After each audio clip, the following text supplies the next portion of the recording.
What if the reason your life feels stuck has nothing to do with you? What if it's the people around you, their moods, their opinions, their choices, quietly running your whole life without you even noticing? There's a two-word phrase that neuroscientists, therapists, and now millions of people online are calling one of the simplest mental resets ever discovered. It's not a hack. It's not a trend. It's a mirror, and once you see it, you can't unsee it. The problem. Think about the last time someone ruined your day without even trying. Maybe it was a friend who didn't text back. Maybe it was a coworker who took credit for your idea. Maybe it was your family member who, once again, judged a decision that was never theirs to judge. You replay it. You rehearse the comeback you never said. You wonder what you did wrong. Here's the uncomfortable truth. Most of your stress isn't coming from what happened. It's coming from your brain's desperate, exhausting attempt to control something it was never built to control. Other people. And the wildest part? Your brain does this automatically, every single day, without asking your permission. This is the exact problem a former CNN legal analyst turned best-selling author decided to solve. Mel Robbins spent years studying why capable, intelligent people stay stuck in anxiety, resentment, and self-doubt. In 2024, she released a book built around a discovery so simple it almost sounds too easy. 2 words that instantly loosen the grip other people have on your mind. The book became a #1 bestseller, translated into dozens of languages, built from ideas that had already racked up billions of views online before it ever hit shelves. Not because it invented something new, but because it packaged something ancient, something philosophers and monks have whispered about for centuries, into a phrase modern brains could finally use. This is the story of that discovery, and the 5 lessons inside it that can change how you move through the world.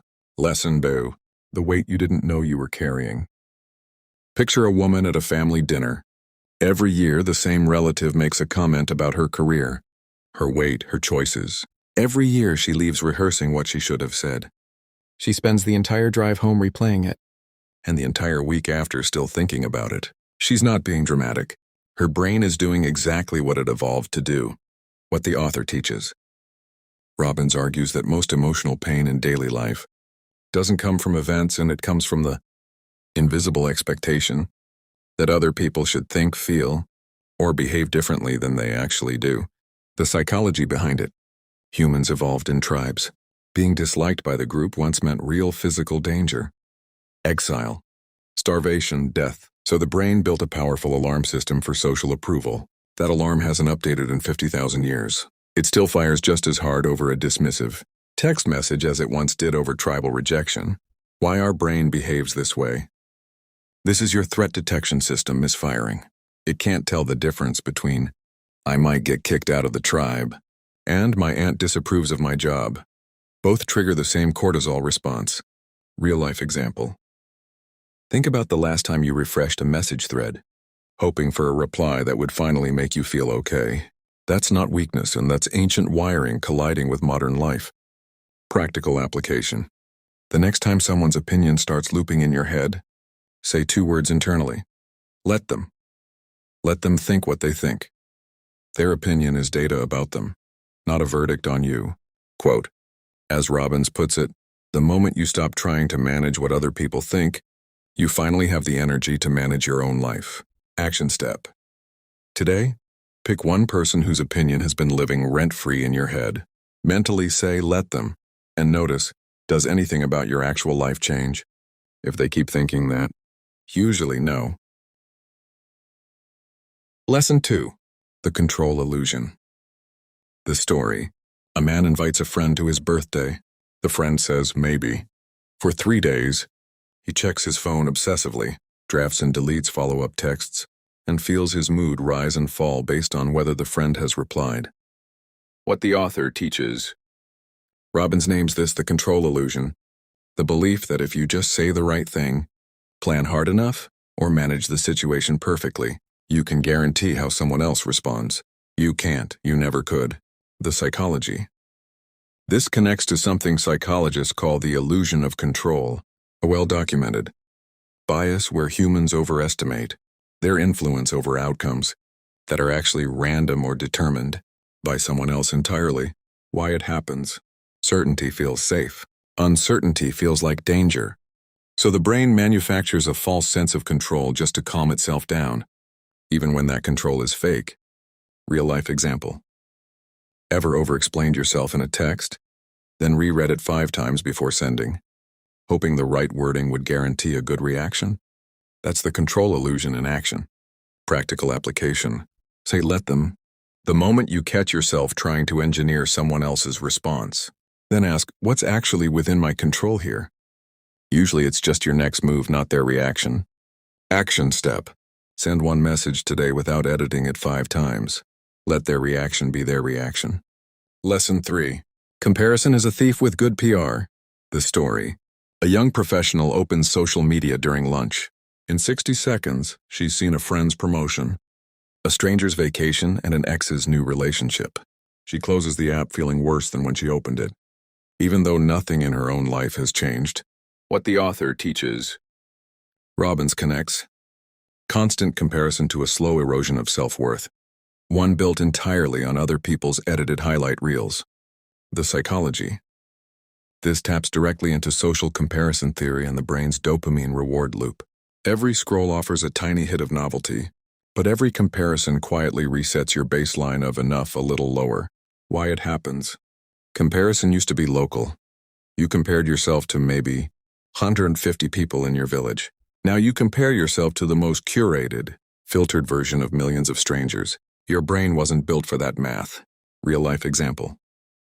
Notice how a normal, decent day can suddenly feel small the moment you see someone else's best day ever online. Practical application. Let them post the highlight reel. Let them curate whatever version of their life they want. You don't have to compete with an edited trailer using your behind-the-scenes footage. Action step. Before you open social media today, name one thing that's actually true and good in your real life. Do it before the scroll, not after. Lesson 4. Boundaries are not punishment. The story. A woman finally stops, answering every late-night call from a friend who only ever calls to vent, never to ask how she's doing. She feels guilty until she realizes something. What the author teaches. Let them isn't passive. Robbins is careful to clarify. It's not an excuse to tolerate harmful behavior or avoid hard conversations. It's paired with let me take responsibility for what you allow into your life. The psychology. This echoes research on enabling versus support. Constantly rescuing someone from the consequences of their own choices can quietly reinforce the very behavior that's draining you. Why it happens. Guilt is a powerful, ancient signal meant to keep the tribe intact. But guilt doesn't always mean you did something wrong. Sometimes it just means you did something different than what someone expected. Real-life example. Saying no to a favor doesn't make you a bad friend. It makes you a person with limits, which every healthy relationship eventually requires. Practical application. Let them be upset about the boundary. Let me hold it anyway. Action step. Identify one boundary you've been avoiding. Say it out loud once today, even quietly to yourself before you say it to the person. Lesson 5. The Great Scattering, Rebuilding Connection on Purpose. The story. In your 20s and 30s, friendships stop happening automatically. No more dorm hallways, no more built-in social structure. Robbins calls this period the Great Scattering, when adult life quietly disperses the people who used to be close. What the author teaches. Meaningful adult friendship isn't found. It's built and deliberately awkwardly on purpose. The psychology. Research cited around the book suggests it takes roughly 200 hours together to form a truly deep adult friendship, far more than the accidental proximity that built your childhood friendships. Why it happens. As adults, no shared schedule forces connection anymore. Depth now requires initiation, and initiation feels risky because it exposes you to rejection, the very thing your ancient brain is wired to avoid. Real-life example. A coworker you always meant to grab coffee with. The invite never happened because both of you were waiting for the other person to go first. Practical application. Let them decline. Let me still be the one who asks. Action step. Reach out to one person today and suggest something specific. A coffee, a call, a walk.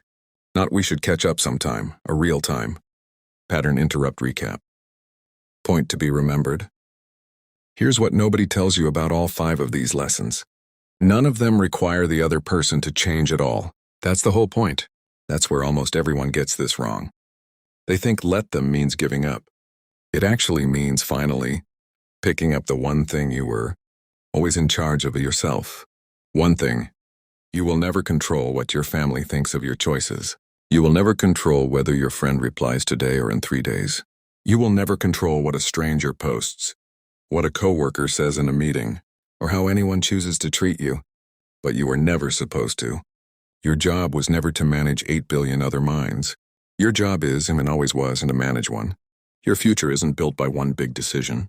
It's built by what you repeat every day, starting with the 2 quiet words you say to yourself the next time someone tries to run your life without your permission. Let them, and let you finally begin. But if this changed the way you see your own relationships, hit subscribe to the Minds Unlock Lab. This is exactly the kind of psychology we break down every week. Drop a comment. What's one relationship in your life where you're finally ready to say, let them?